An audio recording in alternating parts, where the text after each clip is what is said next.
So, this is going to sound like something out of a soap opera, but I swear it's real. I don't know if I'm looking for advice, validation, or just a place to vent, but here goes. I 34F come from a wealthy but complicated family. My parents were successful business owners who built an empire in real estate.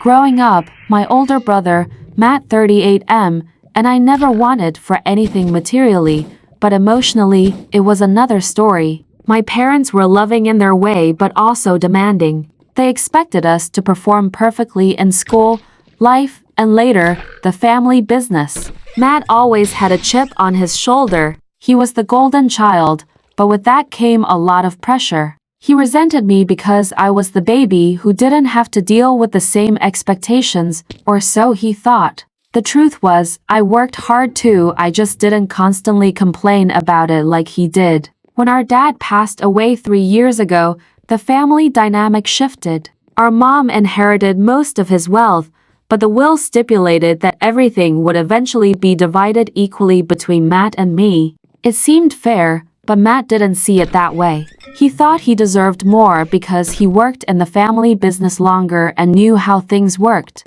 Never mind that I also worked my butt off in marketing and brought in some of the company's biggest clients. Things between us got tense when Mom started having health issues. She's 72 now and dealing with some serious problems: diabetes, heart issues, and early signs of dementia. It's heartbreaking, and I've been doing my best to take care of her. Matt, on the other hand, pops in when it's convenient for him or when he wants to argue about money. One day, Mom let it slip that Matt had been pressuring her to rewrite the will, leaving him the majority of the inheritance. She refused, and he got angry. I confronted him about it, and he blew up, accusing me of trying to steal what's rightfully his. The conversation ended with him storming out of the house and slamming the door. I didn't think much of it at the time, but looking back, that fight might have been the tipping point. Fast forward to last month, I'd been staying with Mom to help her manage her medication and appointments.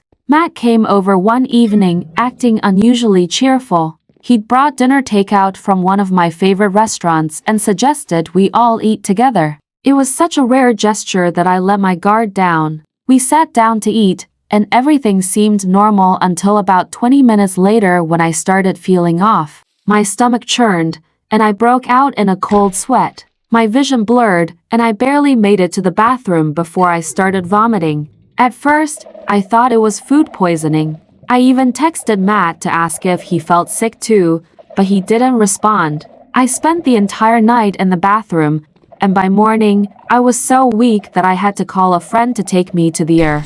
At the hospital, the doctors ran some tests and found something unusual in my system, something that didn't match up with regular food poisoning. They couldn't say for sure what it was, but it raised enough red flags that they called the police. That's when things started unraveling. The police came to the house to ask questions, and I mentioned the dinner Matt had brought. They asked to test the leftovers which I'd thrown in the fridge before getting sick. Turns out, the food contained a substance that could cause severe nausea and dehydration, something not typically found in restaurant meals. It didn't take long for them to trace the substance back to Matt. He had purchased it online a few weeks prior, and there was a paper trail linking him to it. When confronted, he claimed it was for pest control and that it must have accidentally contaminated the food. But the police didn't buy it, and neither did I. Matt was arrested and charged with attempted poisoning. When they took him away in handcuffs, I felt a strange mix of relief and guilt. Relief because I finally felt safe for the first time in weeks, and guilt because, despite everything, this was still my brother. I couldn't process how someone I'd shared a childhood with, someone I once trusted, could have done something so monstrous. News of his arrest spread through our family like wildfire. At first, I thought everyone would rally behind me, horrified at what Matt had done. But instead, the reactions I got were complicated. A few relatives believed me outright, especially those who were more distant from Matt. My cousin Lisa called immediately, furious on my behalf. "That's not just betrayal, that's psychopathic," she said, insisting I should cut him out of my life completely. My best friend Claire was equally supportive, telling me, "You owe him nothing. Protect yourself." But then there were the others. My Aunt Cindy, who'd always favored Matt, called me crying. "Not for me but for him. You don't understand the pressure he's under," she said. "He's always felt like he had to carry the family. Maybe he just snapped." She didn't outright deny what he'd done, but she tried to downplay it as some kind of mental break. That might have been easier to stomach if Cindy had stopped there. Instead, she took it a step further. She started telling anyone who'd listen that I was being dramatic, that maybe I'd exaggerated what happened to make Matt look bad. She even suggested I'd planted evidence to get him arrested, a wild, baseless accusation, but one that planted seeds of doubt in a few family members' minds. The worst part was Mom. When Matt was first arrested, she was in complete shock. She sobbed for hours, saying, "How could my son do something like this? What did I do wrong?" I tried to comfort her, but I was struggling with my own feelings. I didn't know how to navigate being both the victim and the person trying to console the mother of the man who hurt me. For a few days, she seemed to support me, but as the dust settled, her tone shifted. She started making excuses for him. "Maybe he didn't mean to hurt you," she said one morning over coffee. Another time she murmured, "Do you think you could have handled things differently? You know how sensitive Matt can be." That was a slap in the face. Sensitive? He tried to poison me. I couldn't believe she was even entertaining the idea that this wasn't deliberate. I tried to explain the seriousness of the situation, but she kept saying things like, "He's still your brother, and we need to keep the family together."